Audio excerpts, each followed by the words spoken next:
Good morning again, everyone. As I mentioned earlier, today's service is a little different because we're dedicating our service to church member John Donnelly and his dog Eddie. And it was interesting looking for the right Sunday to honor him. He passed 2 weeks ago. It was kind of cool running into a talk title that I previously picked that already fit him pretty well, and that is the statement, "To be great is to be misunderstood." How many of you heard that before? Because John sometimes took some getting to know, especially for folks here, but if you took that time to got to know him, you got such a gift from him.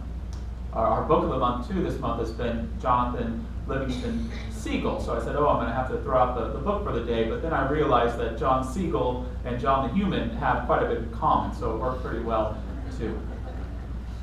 But John to me is really one of those people that if you really got to know him, he touched and left an imprint on your heart and really affected how you lived your life, because he lived it, as Rachel said, so unapologetically towards his principles and his values. The statement, "To be great is to be misunderstood," comes to us from Ralph Waldo Emerson, who I would argue in a sense is the first religious scientist, which is our denomination here. I say that because he had three important things together that I think make you a member, in a sense, whether you know it or not, of this philosophy. The first is Emerson was really grounded in the teachings of Jesus. So he believed in loving your fellow man, loving God, and that there is a presence, a divine presence that cares about you, that is there for you if you turn to it. Emerson also loved Eastern philosophies, and he loved philosophy in general, and so he loved to include that in what he had to say. And lastly, he was very proud to be in this emerging America, where you had this growing idea about the freedom of the individual to explore one's own thought and to make something of oneself in the world. So Emerson had all three of those things going and was unapologetic about it, kind of like our friend John was. And so Mr. Emerson said, is it so bad then to be misunderstood? Pythagoras was misunderstood, and Socrates, and Jesus, and Luther, and Copernicus, and Galileo, and Newton, and every pure and wise spirit that ever took flesh. To be great is to be misunderstood. A few years later, a mentee of Emerson's, Henry David Thoreau, would talk about the importance of learning to dance to the beat of your own drum. About 150 years later, there'd be the comedian Bill Hicks, who would say that there are times on our planet when great teachers emerge. People who tell us that the world and the universe as we see it isn't quite real, but there's something deeper and more true, and the meaning of life is to live as one together in harmony, to love and care about one another, to express the ideals of freedom in our life. And Hicks would say, do you know what we do to those people? We kill those people. And why do we kill Socrates? Why do we kill Jesus? Why do we kill Gandhi? Why do we kill King? Because they challenge a sense of reality that sometimes we cling to, not because we love it, but because we're afraid, because we don't want to let it go. And John Donnelly was one of those types of people to me. He was a teacher who challenged some of our everyday things of doing things. And he could easily be misunderstood. John, shave that beard, cut that hair, put on some nice dress clothes, man. John, put a leash on that dog. Put a service jacket on that dog. John, stop walking the streets all night with money and passing it out and helping homeless people. You're making us all look bad. Stop helping homeless people so much. That was kind of John, so he was easy to be misunderstood. But what I knew about John is that everything that he did had meaning, had purpose, had intentionality. When I first met John, he came upstairs in the office there to tell me about the biggest party of all time that he was going to throw. And I don't know if the party ever lifted off the ground, but what I appreciate about John is his vision. He had such vision about everything that he wanted to do or was going to do, as he would say it. And what we realized in our conversation is he had a great love of Ram Dass, and I love Ram Dass too, the great philosopher of this last century and thinker. And so after we knew that we both liked Ram Dass, he was here probably almost every day. He would come by with gifts and presents. He would come to church always at least 15 minutes late. Eddie would precede him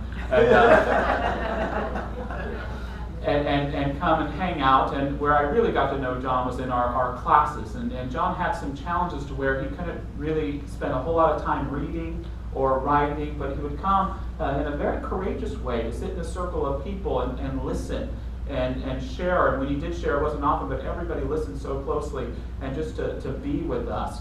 One of the members of our church, Kate Dollar, are you still good coming up here? I've got it right here. I'm going to invite her up here.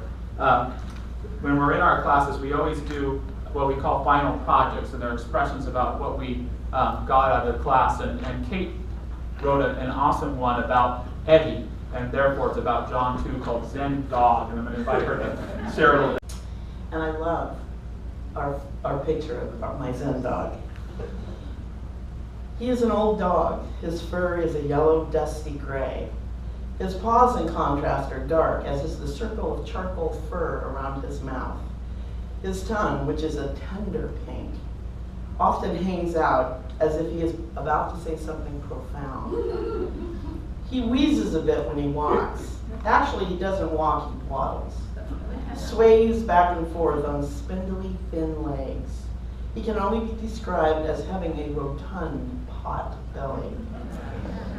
He might be a combination of terrier, chihuahua, and something else.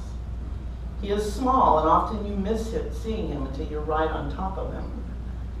You look down, and he glares up at you with those deep brown eyes, pink tongue hanging out, and you get his message. This sanctuary is his domain, and you are the trespasser. You walk too fast. You don't notice what's around you, and as a human, you are entirely making too much noise. Right now, we are supposed to be meditating in this class. The dog's owner, John, sits across from me. He is resplendent in his Rastafarian beanie. Beads everywhere. His throat is layered with necklaces, and his arms are full of colorful bracelets. He shuts his eyes, crosses one leg calmly over the other as he rests his hands on his knees. That is a gesture I will always remember. I watch the pastor place a small table in the middle of the circle on which we sit. He suggests that we gaze upon the lit candle as a focal point to help us learn to meditate. He lights the candles, shuts off the overhead light, then sits back in his chair and asks us to take a calming breath. Quiet descends upon us, and as a whole, we begin to breathe almost in unison. I am watching the flame when I become aware of a dry, scratchy noise. I see that dog is working his way slowly across the room, his claws digging into the carpet as he moves toward the circle, and I mean slowly. I tried not to laugh out loud, conscious of the fact that we are supposed to be focused on the candle. Honestly, watching his short, stubby legs move so quickly was hysterical, as the motion hardly propelled his chubby little body very far, but he was determined. His goal was the candle. When he reached the inner circle, he plopped down awkwardly on his back legs, and he almost lost his balance. For a moment, it looked like he was going to topple over, and then he righted himself. He looked up at the flame flickering on the small table above him. I could see the light shining in his dark eyes. He made no noise except an occasional squeak that seems to be part of his wheezy breathing. He did not move. He just gazed at the candle, his body motionless. Whatever drove him doesn't matter. I know he was not lost in meditation. He was mesmerized by that flickering flame. I don't want, nor do I believe I could ever get inside the mind of an old dog. What I could do in that circle was see the light in his eyes. I could listen to his rather labored breathing. When we finished and the candle was blown out, the lights came on and the dog slowly got up on his skinny little legs and started to waddle away from the candle. I watched John as he wiggled his fingertips, painted a rather glorious sparkling gold, and he summoned the dog back to him. The The small little animal made his way to John's feet. He turned around a few times, worked himself into a bit of a circle, laid his head down, and then promptly went to sleep. John let his fingers stroke the dog's face for a second, and then we went back into conversation and discussion. I felt that I had learned what I needed to know for that night.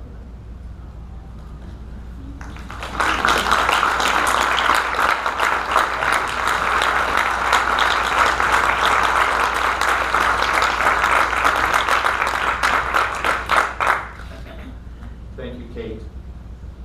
For those of you who knew John, he was kind of Jesus-like, in the way that he was in service and so dedicated to the way that he lived. He was also, to me, very Buddha-like. And the reason he was Buddha-like is because he collected things.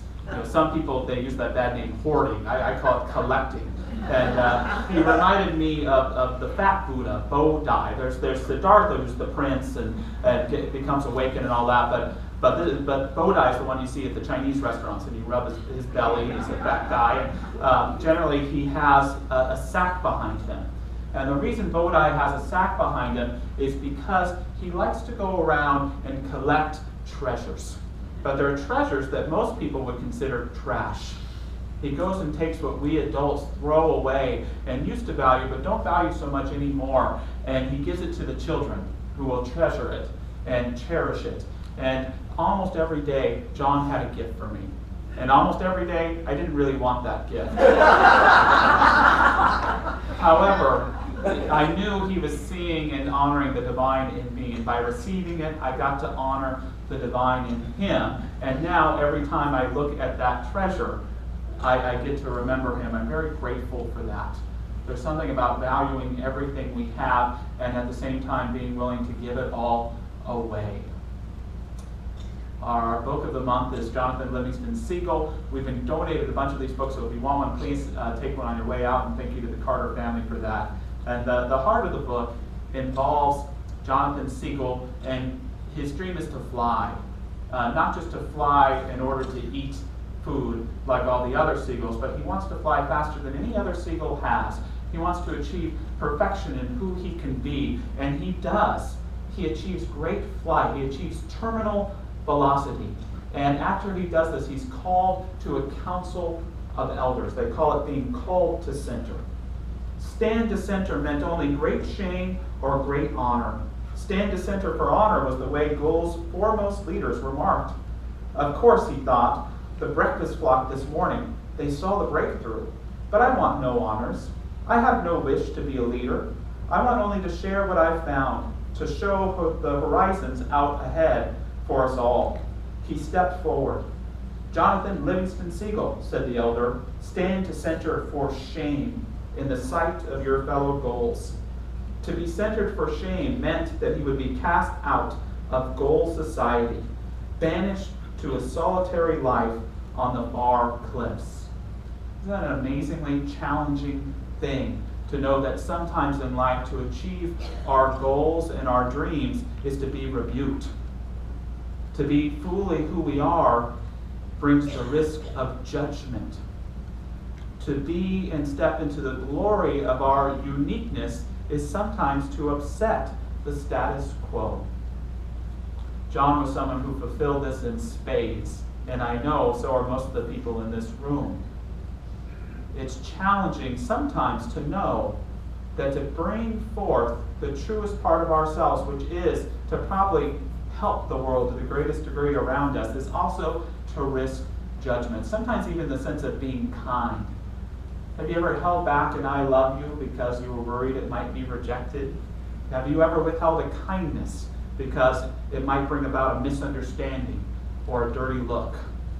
Just last week I was doing something across the street and happened to make my way back to the church, and I was really busy, but I was stunned and stuck still by the sight of an older couple sharing a warm kiss and embrace in the parking lot.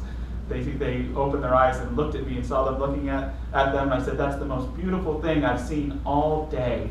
And they looked back at me like I was the creepiest guy they ever seen. But that can happen, and it's our charge to live in our truth, to be true to who we are. And that's who John was. He was unapologetic if you didn't get it, if you didn't understand it. He didn't care about that because he was called to be of service to those around him. John dedicated his life fully to service. We were once in the class and we were asked to share 3 words that describe the story of our soul, the purpose of our lives. And everyone said 3 different words except John. He said the same word 3 times. Service, service, service. He served a lot of people in this community. I love something Anne-Marie Lovedahl shared with me. She said, I recall the night John brought snacks for our small spiritual practices class. He brought enough food for a 7-course meal for the crowd. Afterwards, he encouraged everyone to take food home or to give it to someone in need. He packaged up anything that was left over and shared it with the homeless. A congregant, Todd, shared with me, I had recently come out during a class at SBCSL that my sexuality is not exactly straight, a big moment in my life. I ran into John soon after at the Seal Beach Library. He asked if he could give me a hug. He told me how much he supported me. Then he bought me a book at the bookstore. His genuine support and caring made such an impact. I'll never forget his spirit. The folks that John really dedicated himself to serving the most were the homeless in our community, in the greater Long Beach community. He was unrelenting in going out and helping folks, and he also had no problem inviting them all here too. Sometimes to my chagrin, I would be working in the office and there'd be a knock at the door, and because of the generosity of these folks here, we always have backpacks and supplies for the homeless, and someone would come in and I'd give them some supplies and go back to work, and 10 minutes later another knock would come on the door, and 30 minutes later another knock would come to the door, and I know who had sent them. I'm glad that they did. And John, he was a member of this church not because he had found the right philosophy. He already had the philosophy in spades. He loved the people here, and he meant a lot to him, and him being able to be who he was and how you accepted him and how he accepted us here.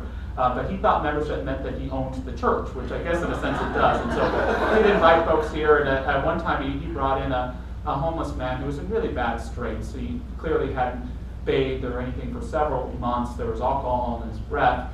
He was covered in dirt, and John just brought him right in. There was a couple of us that were here, and John sat right here in this chair where Rick is sitting, and he had the man stand up here, and he just asked the man questions about his thoughts about the world, his thoughts about life, his thoughts about who he wanted to be. And the man would stand here and he'd share, and sometimes it was absolute gibberish. I couldn't understand a word of it, but there was John with that glare, his legs folded, his hand on his chin, so attentive, so supportive, so caring. It didn't matter what that man said. What John wanted him to know is that he had something valuable within himself to share, that he had a reason to live. Is that sometimes not the most precious gift we can give to one another or to ourselves, someone in need or someone who seems to have everything in space, just to listen to them so that we can reflect back to them their human value, their spiritual value. John died tragically, and that's another reason why we're having this service here for him today, because a lot of us are in pain about the circumstances of his passing. And all I really want to share about that is that, as I shared, we both love Ram Dass, and Ram Dass did a very courageous thing one time. There was a young girl who was brutally murdered, and Ram Dass felt called to write a letter to her parents. And in rereading it, it reminded me of John and my thoughts and feelings about him. It went like this. Dear Steve and Anita, Rachel finished her work on earth and left the stage in a manner that leaves those of us left behind with a cry of agony in our hearts, as the fragile thread of our faith is dealt with so violently. Is anyone strong enough to stay conscious through such teaching as you are receiving? Probably very few. And even they would only have a whisper of equanimity and peace amidst the screaming trumpets of their rage, grief, horror, and desolation. I can't assuage your pain with any words, nor should I, for your pain is Rachel's legacy to you. Not that she or I would inflict such pain by choice, but there it is, and it must burn its purifying way to completion. For something in you dies when you bear the unbearable. And it is only in that dark night of the soul that you are prepared to see as God sees and to love as God loves. Now is the time to let your grief find expression. No false strength. Now is the time to sit quietly and speak to Rachel and thank her for being with you those few years and encourage her to go on with whatever her work is, knowing that you will grow in compassion and wisdom from this experience. In my heart, I know that you and she will meet again and again and recognize the many ways in which you have known each other. And when you meet, you will know in a flash what now it is not given to you to know, why this had to be the way it was. Our rational minds can never understand what has happened, but our hearts, if we can keep them open to God, will find their intuitive way. Rachel came through you to do her work on earth, which includes her manner of death. Now her soul is free, and the love that you can share with her is invulnerable to the winds of changing time and space. In that deep love, include me. In love, Ram Das. And the part of John that's still alive within me encourages us to continue to find ways to serve those that we love. In the midst of his passing, I think that some of us have been a little more concerned about the homeless in our community. We don't know the circumstances of John's passing, so we might see a homeless person and look a little bit more judgmental or turn away and not want to help. And if John is saying anything in my heart, it's saying, don't do that. You know, there's some bad homeless people, but there's some really bad home-in people too. We're all brothers and sisters, and we need to keep an eye out and care for everybody. Ram Dass said something else I've always quite admired. He said, we're all just walking each other home. That's what life is. We're all just walking each other home. We all have different ways of getting there. And my trust and my prayer and my faith is that John is home and we're all still on our way.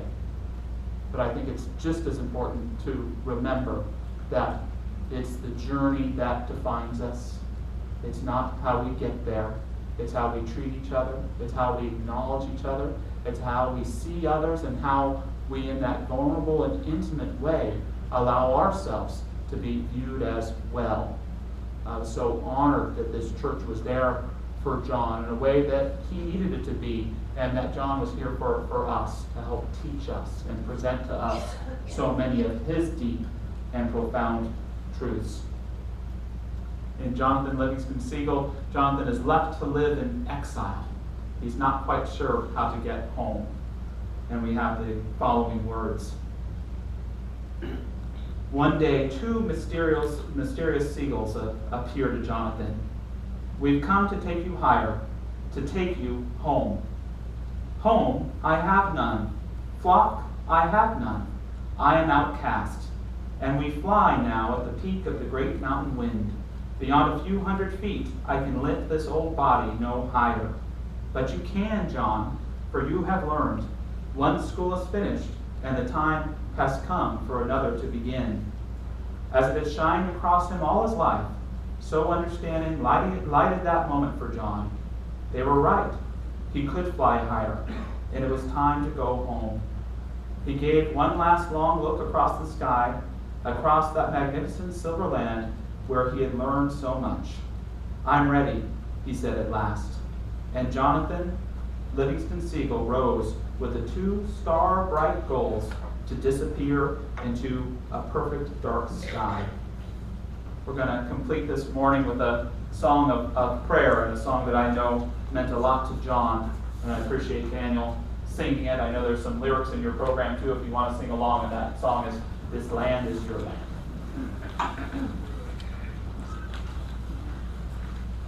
Little blue sheet.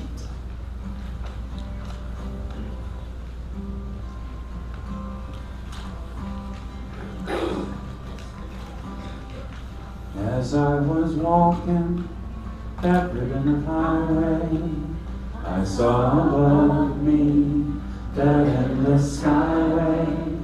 I saw below me that golden valley. This land was made for you and me. This land is your land. This land is my land, from California to the New York Islands, from the redwood forest to the Gulf Stream waters. This land was made for you and me. I roamed and rambled, I followed my footsteps to the sparkling sands of the diamond deserts, and all around me a voice was sounding. This land was made for you and me. This land is your land, this land is my land, from California to the New York Island, from the redwood forest to the Gulf Stream waters. This land was made for you and me. One more verse. When the sun came shining and I was strolling, and the wheat fields waving and the dust clouds rolling, as the fog was lifting, a voice was chanting. This land was made for you and me. This land is your land, this land is my land, from California to the New York Island, from the redwood forest to the Gulf Stream water. This land